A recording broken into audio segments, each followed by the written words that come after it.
en propaganda y propaganda y propaganda. Entonces, evidentemente, ella tenía la posibilidad de ser una gran presidenta y lo perdió. Pero en alguna entrevista tú, bueno, te piden que compares a Evita con Cristina y tú pones en boca de Evita un reproche, diciendo, che, nena, Ah, sé sí. más No, me original. preguntaron a mí. ¿Qué Claro, le te diría? preguntaron, ¿qué le diría Bueno, Evita? si Evita habla, diría, nena, sé más original, no me copies. Así, algo ¿Te así. parece que, Porque Cristina la quiere copiar a Evita. Le imitas a la voz. sí, Pero Evita hablaba más corto, era mucho más enfática, más fanática. Hablaba peor que Cristina. Cristina habla bien, es una buena oradora, pero comete muchos errores, desde luego. Evita tenía un lenguaje, un discurso muy limitado. Era la lealtad a Perón, la lealtad a Perón, la lealtad a Perón. Por otro lado, claro, no era una de las primeras mujeres que en este continente se destacó a ese nivel claro, político, pero estaba muy lejos de ser una mujer feminista. Más bien, de toda su posición, su carrera, digamos, y su discurso era bueno, a aquí la sombra de Perón, ¿no? Y tú lo Perón. consignas en el No, libro. y ahí cuento también el encuentro muy importante que tuvo con Pilar Primo de Rivera. Sí, Y muchas de las opiniones de Primo de Rivera, que eran muy reaccionarias, de luego, en el sentido de que la mujer tenía que ser una buena ama de casa, madre de los hijos y estar detrás del marido. Y en la razón de mi vida, el lenguaje apunta en esa dirección. claro. De manera que hay diferencias muy notorias. Por otra parte, Evita decía que la lealtad a Perón a toda máquina, cualquiera hacía lo que hiciera, cualquier cosa que hiciera Perón, como si fuese Dios en la tierra, ¿no? ¿Sentiste que en algún Pero, momento... pero Cristina es desleal a Perón. ¿Por qué? Porque, por ejemplo, el haber fundado la Cámpora es un insulto directo a Perón. Cámpora fue echado por Perón antes que pudiera cumplir los 2 meses de presidente. E incluso prohibió que se pusiera debajo del decreto, porque igual se lo sacaba del cargo, que se le agradecen los servicios prestados, que es una fórmula Claro, burocrática que claro. se aplica siempre. Sí, Perón lo despreció a Cámpora. Haber organizado una entidad como la Cámpora, reivindicándolo a Cámpora, es una Claro, que forma de bajarlo a Perón. Cámpora llegó a la presidencia en unas elecciones democráticas y era de alguna manera el portavoz de la izquierda radical peronista, de los montoneros, Perón ¿verdad? lo colocó transitoriamente, porque Claro. decían Cámpora al gobierno, Perón al Perón poder, el poder, pero claro. Cámpora se tomó muy en serio la vinculación con los montoneros. Tampoco Cámpora era un hombre de izquierda. Cámpora fue siempre un conservador, fue un obsecuente, un hombre de pocas luces. Y, y bueno, pero él cumplió con lo que creía que debía hacer en ese momento, que da libertad a todos los Claro. presos. No solamente los presos políticos, sino los presos comunes, con lo cual llenó la Argentina de criminales y bueno, se desencadenó una guerra terrible, que determinó que Perón, cuando volviera, lo primero que hizo fue tratar de poner orden en todo esto. Y ahí nacieron las 3A. Fue una organización equivocada, porque era matar sin hacer juicio. Y esto fue seguido después, Claro, que no se salvaban ni los peronistas, ¿no? ni los peronistas. Mataron a los peronistas ¿Sentiste que en algún momento te podía vencer algún tipo de prejuicio ideológico o de tipo que fuere con respecto a Eva, a su entorno y al peronismo mientras escribías? Mira, un escritor que escribe una novela tiene que hacer un gran esfuerzo, si no lo tiene ya incorporado, para liberarse de esas ataduras. El autor tiene que ser muy leal a su personaje, aunque el personaje pueda ser abyecto en la vida real. Tiene que ser muy coherente y tiene que ser muy generoso y permitir que ese personaje tenga vida propia, sea autónomo y sea leal a sí mismo.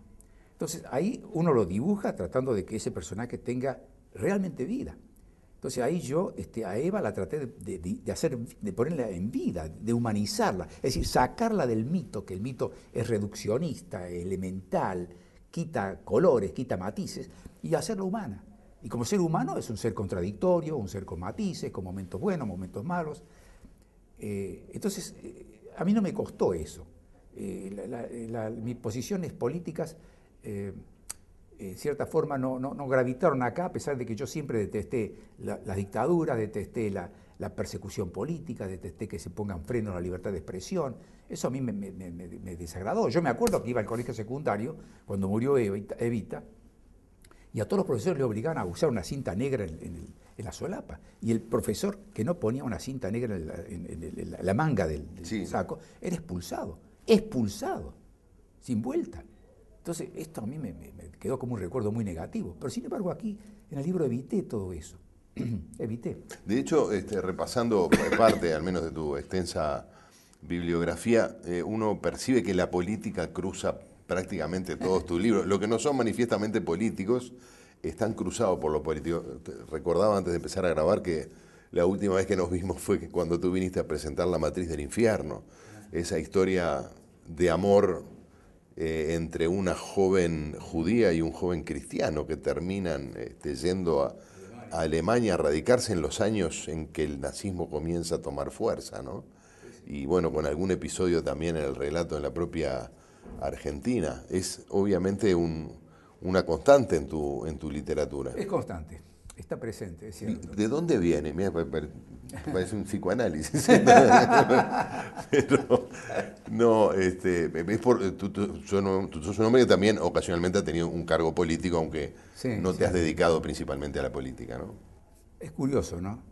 No lo puedo decir con claridad, pero desde joven me interesó la política, me interesaron las noticias internacionales, era muy lector, incluso leía diarios, seguía los acontecimientos de la Guerra Fría, y eso creo que influyó en mí, ¿no? Y luego, bueno, cuando empecé a escribir, mi primera novela fue sobre un conflicto internacional, es Refugiado, crónica de un palestino, donde fui influido de una manera muy importante por mi estadía en Alemania. Cuando yo me recibí de médico, fui a perfeccionarme en neurocirugía, primero en Francia y luego en Alemania. Entonces allí conocí, en esa época, personajes muy interesantes, por ejemplo, sacerdotes que hacían documentos para el Concilio Vaticano II, por el lado teológico.